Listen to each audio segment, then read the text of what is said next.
What's up, y'all? It's your sister. All right, I know I'm super late on this, but let's get into Married at First Sight. This last episode was so triggering to me, and I really just want to start off by saying, Chris, you are a disgusting person. You are a vile person. You are a snake. You are scum.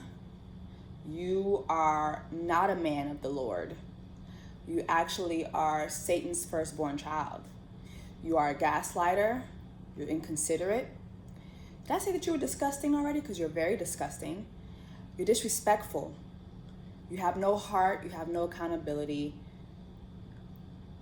I hope that going forward, you know no peace in your life ever again.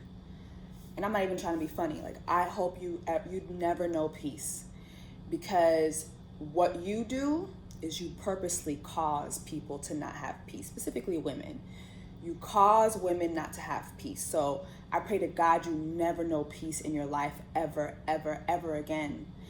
I don't even think this experience has been a low point in your life enough, because, you know, just based off some of the things I've seen on social media, some of your responses to different things, you still don't get it. So I really hope that you hit rock bottom, like rock fucking bottom, to the point where you have to dig yourself out of a hole to grasp life again. You are a vile person who deserves no love, at least not in this lifetime. Just wanted to get that out the way before I get into the rest of the episode. You know, for the past couple of times that I've done videos on this show, who is there a fire going on? What the hell? Who dying? Shit, it's always some damn over here. I think over these last couple videos that I've done, just reviewing this show, I really leaned into Paige, because I just couldn't understand why Paige allowed herself to get so sunken into this situation with Chris.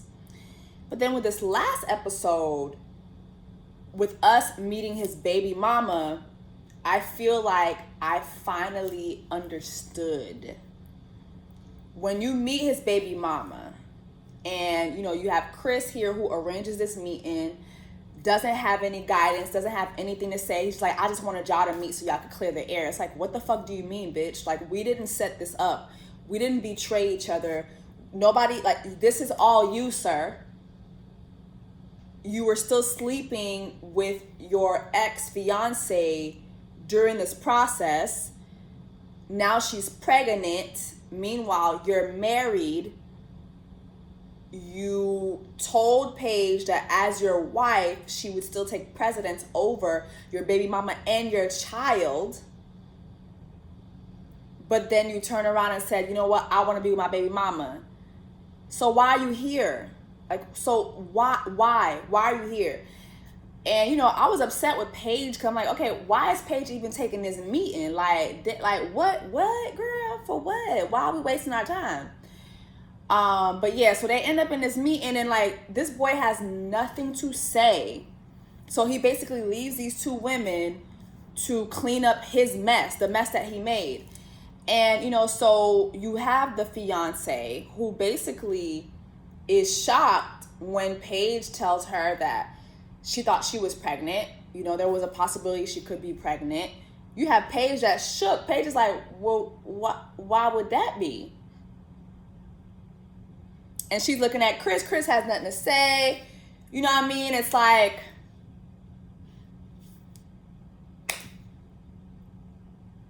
then you have the shocking revelation that, well, let me go back to that. Because see, Chris, she's shocked because Chris done told her some shit. You know, to her, she's like, okay, well, I wasn't under the impression. It's like she wasn't even under the impression that they were having sex. And not just sex, but unprotected sex. So obviously Chris must have told this girl something to make her think that this whole Paige situation wasn't even what it was. You know what I mean? And then you have the shocking revelation, which is like his ex-fiance is like, I think Paige was like, well, I'm aware that you guys are going to be moving on and doing what you guys have to do to take care of your child together. And the baby mom was like, we ain't getting back together. So then she says that, and you see Chris's whole body language just change, and it's like, yeah, I don't know why you told her this, because I ain't never tell you we get back together. So obviously there was a conversation that never took place, or Chris lied, like what is going on? Or Chris thought he could get back with her and he didn't, so then you have Paige, and Paige is like, listen, my intentions were pure. And while she's trying to, express herself, you have Chris like, well, my intentions were pure too. And she's like, yeah, okay. No, you're not going to sit here and act like my intentions wasn't pure. Sir, your intentions were pure bullshit. Like, I was waiting for Paige to go off. This man is being totally disrespectful to her. And the thing with Paige is like, one thing I'm still upset about is, girl, where was that energy you were giving the producer when you said you was going to expose his ass, you was going to drag his ass? Like, here he is now being disrespectful to you in front of the woman that he really wants to be with, who basically just told him she ain't trying to be with him like that.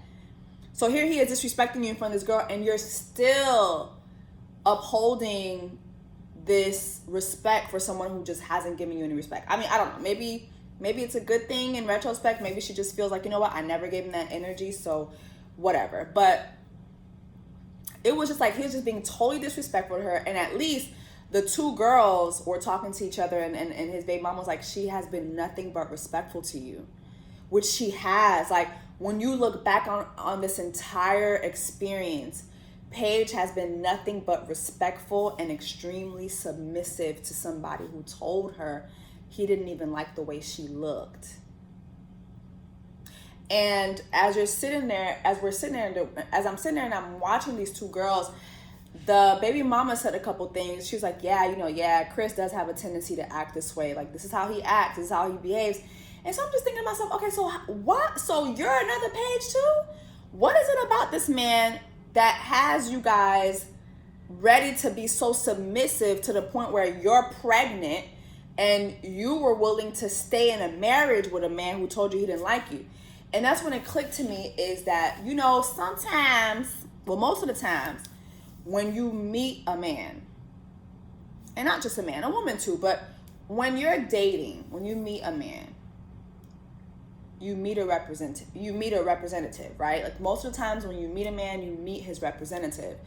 You meet the guy that he wants you to think he is. You meet the man that he's the man that he wants to present to you. You're not meeting the real him. And so Chris presented himself as someone who checked off all the things that Paige wanted.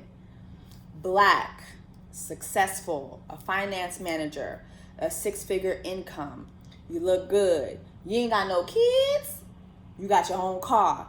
You got your own crib. You ain't living in your mama's basement. Okay. I ain't gotta let you hold my car. Okay. You got your shit together. You know what I mean? And so, like, then you talk about loving the Lord. Bitch, you tell me you love the Lord, you recite me a Bible verse, you might get the pussy tonight. In Jesus' name. You know what I'm saying? So here you are, you're presenting yourself to be something that this woman has always hoped for. And so as women, a lot of times when we meet this representative, we already pre-commit ourselves to this person. We already commit ourselves to the idea of being with this person, and we haven't even met the real them yet. So by the time we meet the real them, it's like, no. Where is the guy I met at first? Where is that guy? Where is he? Where's my Prince Charming that I met at first? The guy that you first introduced me to? Where is that person? And I feel that when I look at Paige now and his baby mama, it's like, that's what it is that for whatever the reason, you're holding on to the idea that this man is not really this fuckboy that I'm being introduced to now. Where is the man I met initially? Where is the man who was committed to making this marriage work? he went through this experience just like me. He must be committed to this. He has all the things that I check off. Okay, you know what? He has these other things that he has to work on. All right, okay, he be lying. Okay, okay, he cheated. Okay, he got a baby on the way. But he has all these things that the other guys I've dated didn't really have. So maybe this is the best I'm gonna get. That's the only thing that could explain this to me. And the more and more I think about it, the more and more I'm like, you know what? In that case, I've been a Paige too. And a lot of us have been a Paige in the sense that we refuse to believe a person when they show you who they really are. Like when a person shows you who they really are, after you've been committed to the idea of who you thought they were, it's a hard pill to swallow.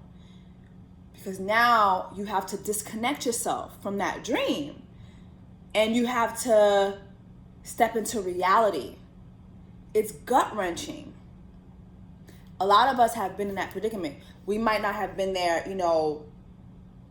to this extremity that Paige has been, but we've been there.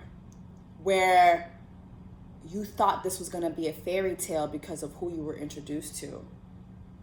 Like I met somebody recently who, okay, we went on a couple dates. It's like, okay, all right, okay.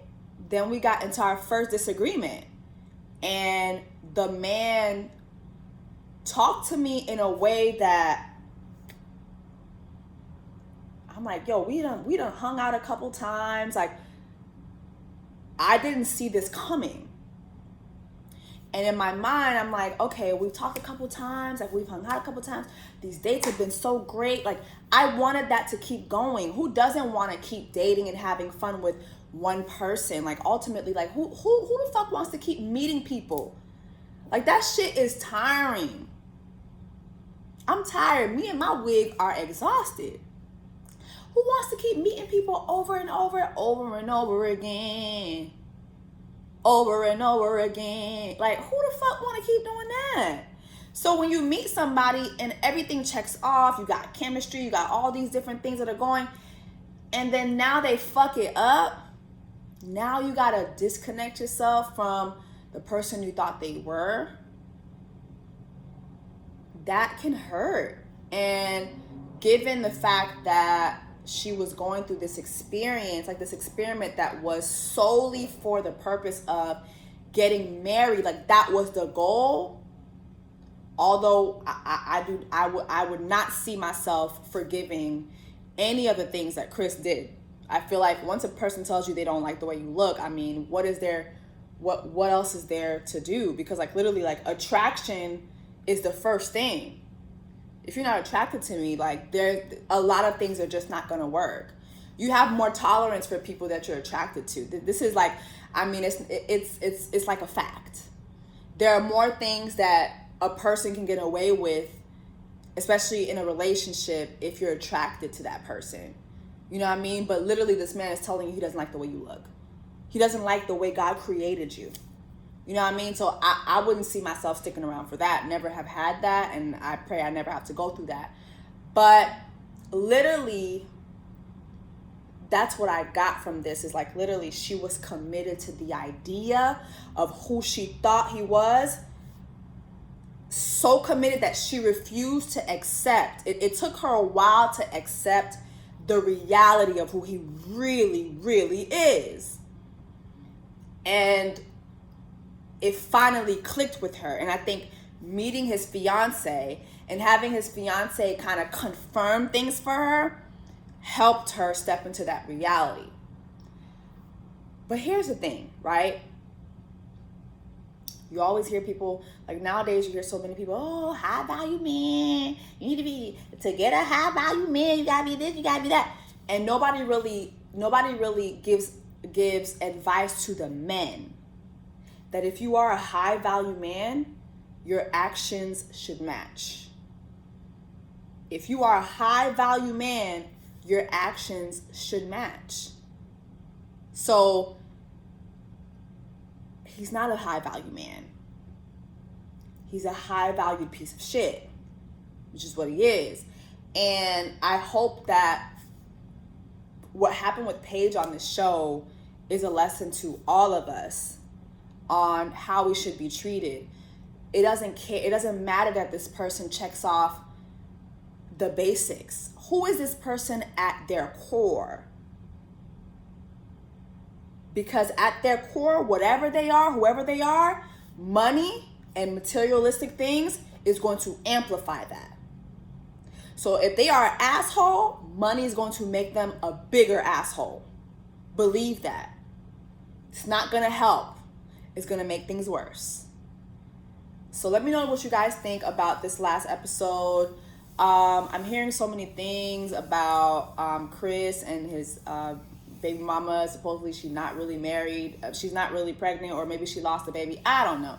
I know there's a new episode tomorrow, so I guess we'll meet back here and talk some more about it. But let me know, do you guys see Paige differently after this last episode? What did you learn from this? I will say this though, the fact that Paige and his baby mama didn't jump his ass, that didn't sit right with me. Y'all should have jumped him. There's no reason why Chris should have been there being so disrespectful and was able to leave, like literally just up and leave because he didn't want to hear y'all anymore. Like, I'm sorry, he would have had to up and leave missing his 2 front teeth. I don't condone, let me not lie, because I feel like violence is needed sometimes. Sometimes choosing violence is very much needed. So let me know what you guys think about this episode. And you know what? I just look forward to seeing what God does in Paige's life. Like, I really, really hope she meets the man of her dreams, the man that God created for her, and that she's blessed with an amazing God-fearing husband. And here's the thing, I'm gonna leave on this note. In this episode, you saw these pastors, Chris's friends. I think one of them was a pastor, and they were both trying to pressure him to stay in this relationship with someone that he obviously doesn't like, and he obviously doesn't respect. And they kept emphasizing the fact that she's been so submissive, and she's been this, she's been that, like she's a ride or die. And it's like, people always want to emphasize the part of the Bible that says, women, submit to your husband, but they never want to amplify the part where the Bible says, and husbands, love your wives just as God loved the church, just as Jesus loved the church. Which begs the question, why should anybody submit? Why should any woman submit to a man that does not love her as God has taught us how to love, as God loved the church? That's that misogynistic Christianity I be talking about. That's always geared towards women do this, women do that. No, I'm gonna need y'all to start preaching this word to these niggas. Okay? All right? Drop that in the comments. Let me know what you guys thought about this last episode, and we'll chat some more next time. Bye.